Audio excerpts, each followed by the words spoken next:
Friends, kitchen આર્ટમાં આપનું સ્વાગત છે। ફ્રેન્ડ્સ, તમે બહારનો રગરો તો ઘણી વખત ખાધો હશે, પણ ક્યારેય ઘરે બનાવીને ટ્રાય કરેલ છે? જો તમે ઘરે ક્યારેય પાઉં રગરો ન બનાવેલો હોય તો આજે આપણે પાઉં રગરો બનાવતા શીખીશું।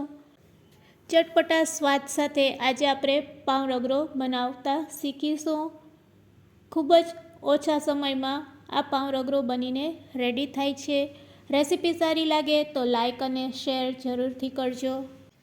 અને જો તમે મારી ચેનલ ઉપર નવા હોય અને મારી ચેનલને હજુ સબસ્ક્રાઈબ ન કરેલ હોય તો અત્યારે જ સબસ્ક્રાઈબ કરી બાજુનું બેલ બટન દબાવવાનું ભૂલશો નહીં, જેથી કરીને તમને મારા નવા વિડીયોનું નોટિફિકેશન મળતું રહે।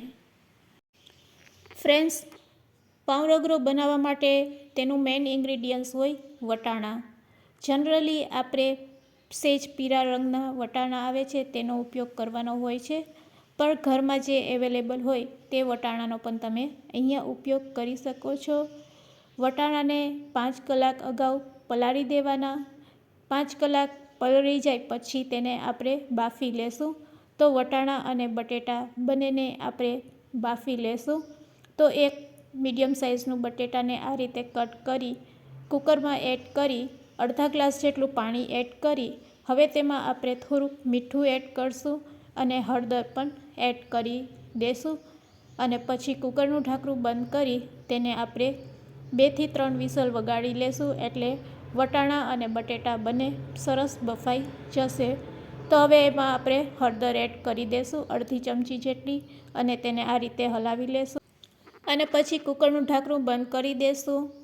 3 થી 4 વિસલ વગાડશું એટલે આપણા વટાણા અને બટેટા બંને સરસ બફાઈ જશે। તો 4 સીટી વાગી ગઈ છે, હવે આપણે કુકરને ખોલી લેશું। તો તમે જોઈ શકો છો અહીંયા આપણા વટાણા અને બટેટા બંને બફાઈ ગયા છે।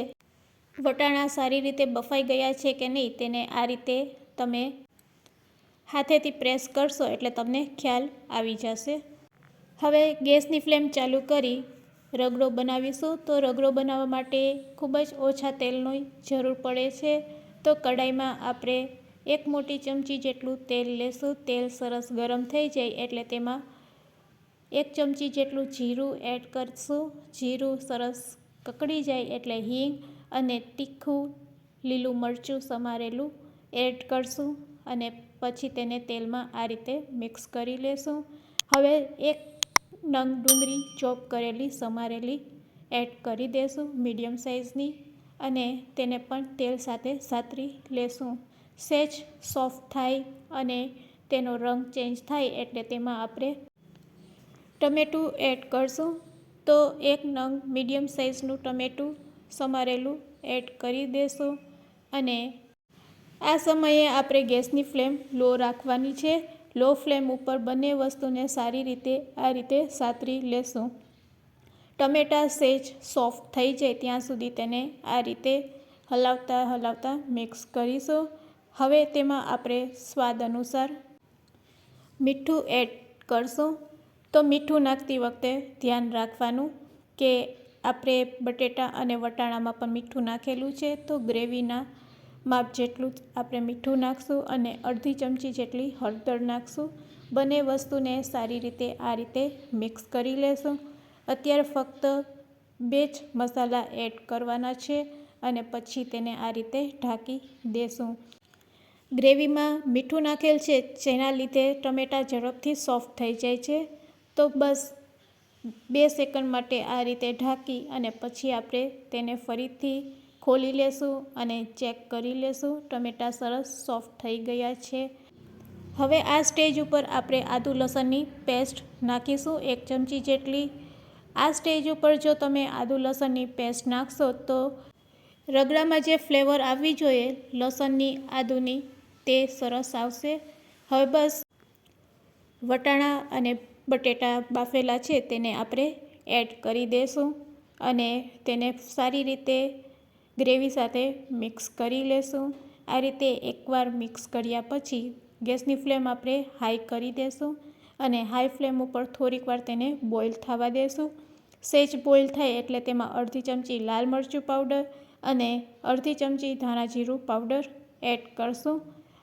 આ મસાલા એડ કર્યા પછી હવે આપણે તેને આ રીતે મિક્સ કરી અને હવે આપણે રગરો બનાવવાનો છે. તો તેના માટે આપણે બટેટાને મેશ કરવાનું જે મેશર આવે છે તેનાથી આ રીતે મેશ કરીશું. આ રીતે મેશ કરવાથી બટેટાનો સરસ છૂંદો થઈ જશે અને થોડાક વટાણાનો પણ છૂંદો થઈ જશે. બટેટા અને વટાણાને એકદમ મેશ નથી કરી લેવાના. સેજ બટેટા અચકચરા મેશ કરશું તો રગડાનો સ્વાદ છે એ 4 ગણો વધી જશે.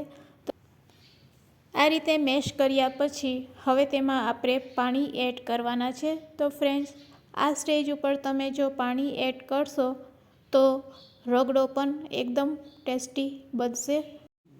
તો ફ્રેન્ડ્સ, તમે અત્યારે જોઈ શકો છો રગડો એકદમ ઘટ છે. તો બજાર જેવો રગડો બનાવવા માટે હવે તેમાં આપણે પાણી એડ કરવાના છે. હવે આ રગડામાં આપણે અડધો ગ્લાસ જેટલું પાણી એડ કરશું. રગડાને ટેસ્ટી બનાવવા માટે પાણી એડ કર્યા પછી તેને 2 મિનિટ માટે લો ફ્લેમ ઉપર પકાવીશું. જો ફ્રેન્ડ્સ વધારે રગડો ઘટ લાગતો હોય તો તમે તેમાં થોડુંક વધારે પણ પાણી એડ કરી શકો છો. હું અત્યારે 3 પાઉં જેટલો રગડો બનાવી રહી છું, એટલે કે 3 પ્લેટ જેટલો. તો આટલા રગડા માટે અડધો ગ્લાસ ઇનફ છે. હવે તેમાં આપણે મેઇન ઇન્ગ્રીડિયન્ટ્સ નાખીશું. ગરમ મસાલો અને લીંબુનો રસ. આ બંને વસ્તુ એડ કરવાથી રગડાનો ટેસ્ટ ખૂબ જ સરસ લાગે છે. તો ગેસની ફ્લેમ બંધ કરી અને પછી બંને વસ્તુને આપણે એડ કરીશું. તો અહીંયા આપણો રગડો બનીને રેડી છે. ઉપરથી તેને કોથમીરથી ગાર્નિશ કરી દેશું. ગરમા ગરમ આ રગડાને હવે આપણે સર્વ કરીશું. તો પાઉં રગડો બનાવવા માટે એક પ્લેટમાં આ રીતે પાઉંના ટુકડાને આપણે ગોઠવી દઈશું અને પછી તેના ઉપર ગરમા ગરમ રગડો સ્પ્રેડ કરીશું. હવે તેના ઉપર સમારેલી ડુંગળી, સમારેલા ટમેટાં અને થોડાક આપણે તીખા સિંગદાણા આ રીતે એડ કરશું. તેનાથી પણ ખૂબ જ રગડાનો ટેસ્ટ આવે છે.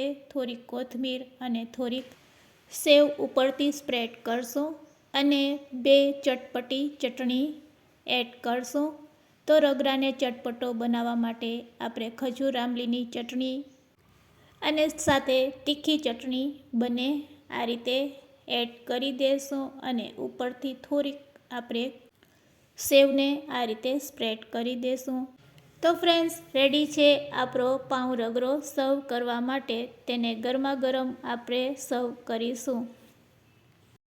ફ્રેન્ડ્સ, આજની રેસીપી કેવી લાગી તે મને કમેન્ટ્સમાં જરૂરથી કહેજો અને રેસીપી સારી લાગી હોય તો શેર કરવાનું ભૂલશો નહીં. Thanks for watching.